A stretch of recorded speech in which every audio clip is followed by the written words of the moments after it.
Hello everyone! Welcome po sa ating channel, Chika Mom Vlogs. Okay, sa mga bago nating subscriber at sa mga hindi pa nakakilala po sa akin, ako si Ma'am Shitin, ang inyong kanegosyo idea and of course, ang inyong tendera ng Davao City. So ayan mga kasare, welcome po sa ating channel and matagal na tayong hindi nakapag-vlog. So ayan, mag-update lang muna tayo sa ating tindahan. So ayan mga kasari, so far since August, nagbukas tayo hanggang ngayon. First time na naka-sales ako ng 8,100 pesos. So, yan ang pinakamalaking sales nga kinita ko dito sa Double T store, dito sa aking tindahan. So, ayan, very grateful na ako niyan mga kasari kasi kumita yung tindahan ko ng ganyan sa isang gabi lang. So, sa gabi lang yan siya mga kasari. So, napakasarap po sa feeling na sana always ganyan yung sales ko, pero hindi po yan siya. Nangyayari kasi nga, depende po yan siya sa tao. So, mostly naman na,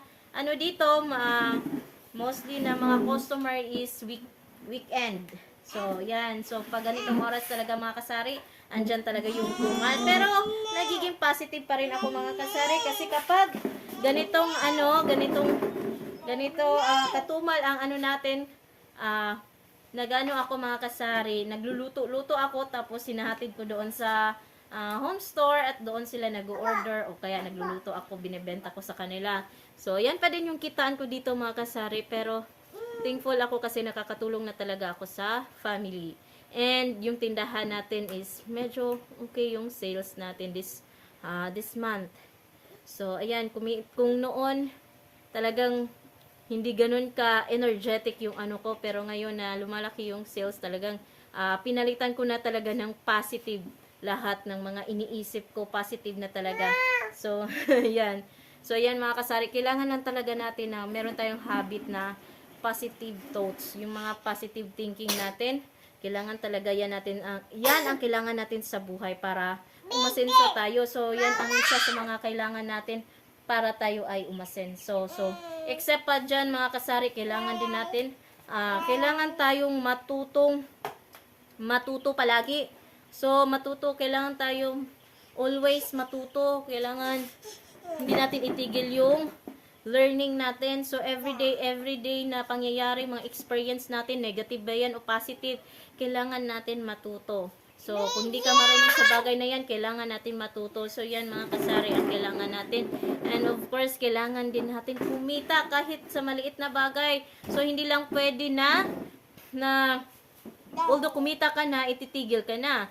So, kailangan pa rin natin ng multiple of earnings. So, kailangan natin yan siya mga kasari para umasenso yung ating life, yung buhay natin. Hindi tayo naka-steady lang. So, and of course, kailangan din natin ang ihabit na ang yung paggastos. So, kailangan natin ihabit yung, alam mo yung need mo lang at saka, alam mo yung wants. So, ako naman mga kasari, minomotivate ko na yung sarili ko. Actually, ina-apply ko na talaga na kapag hindi ko kailangan, erase mo na. So, unahin natin yung mga kailangan natin bago yung wants natin. Kasi kapag meron pa ako, hindi talaga ako bibili. So, yan ang ina-apply ko sa sarili ko mga kasari.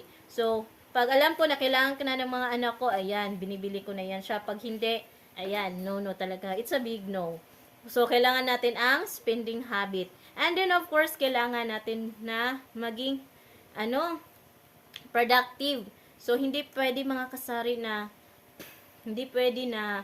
magiging busy-busyhan daw tayo all life natin, the whole life natin ay mag-busy-busyhan tayo kasi hindi naman sa lahat ng panahon okay yung katawan natin, kaya gusto natin na magiging active pa rin sa trabaho. So, kailangan din natin ang passive income. So, yan talaga, natuto ako kay Chinkitan na, ayan, na-motivate niya ako dyan sa sinasabi niya na kailangan meron talaga tayong passive income. Kasi ang passive income niya ang makakatulong sa atin kapag hindi na tayo physically capable.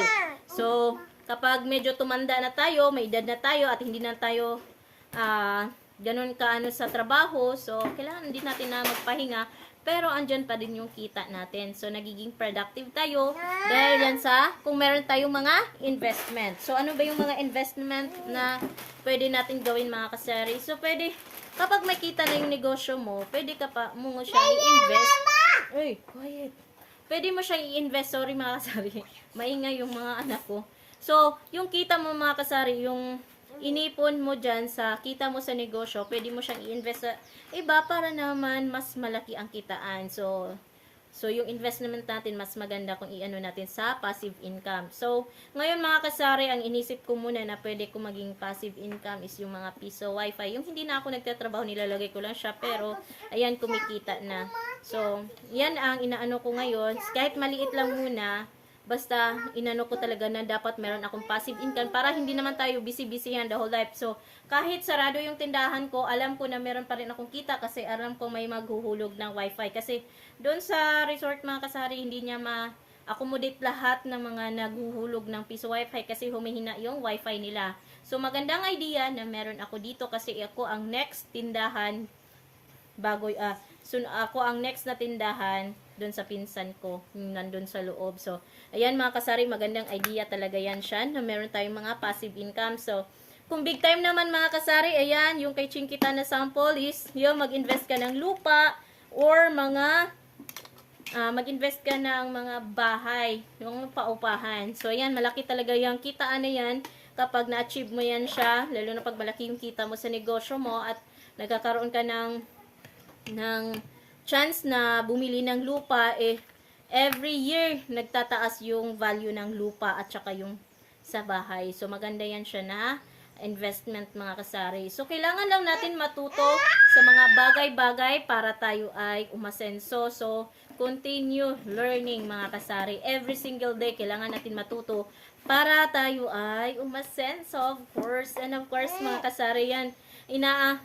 kailangan din natin talaga i-enhance yung ano natin, yung i-enhance natin yung tindahan din natin. So, kailangan ko talaga siya i-ano para maganda magandang sa paningin. Medyo ano siya. Tal, sit down, sabi, unya na daw na imong chaki-chaki. Unya na. So, ayan yung mga ano ko sa tindahan. Lahat na lang talaga. So, masaya naman ako. At least napoprovide yung mga needs ng mga anak mo. So, hindi mo na kailangan mangutang sa ibang tindahan. At least ikaw na mismo ang nagpo-provide sa iyong mga anak. So, yan mga kasari. Yan lang ang kailangan natin. Magiging positibo lang tayo sa buhay. Sa mga bagay na iniisip natin. Para naman tayo ay maging magaan sa ating buhay. At talagang aasenso tayo. So, iwasan na natin yung mga negative thoughts natin. So, kung matumal yung tinda natin, iisipin mo lang na may benta ka mamaya. May benta ako. Iniisip ko talaga kung ngayon wala akong benta. Alam ko mamaya may benta ako. So, ayan mga kasari, always pa rin open yung tindahan ko. 24/7 pa rin siya. So, ayan. 24/7 kapag may tao sa swimming pool. Ayan. Pag umaga mga kasari, kanina nag-school kami ng anak ko, yung dalawang kong anak, nandun kami sa school. So, by 10 a.m. nandito na din kami. So, ayan mga kasari. Hanggang dito na lang muna ang mga i-share ko sa inyo. And happy selling po sa ating lahat. And thank you so much for watching. Bye-bye and God bless po everyone.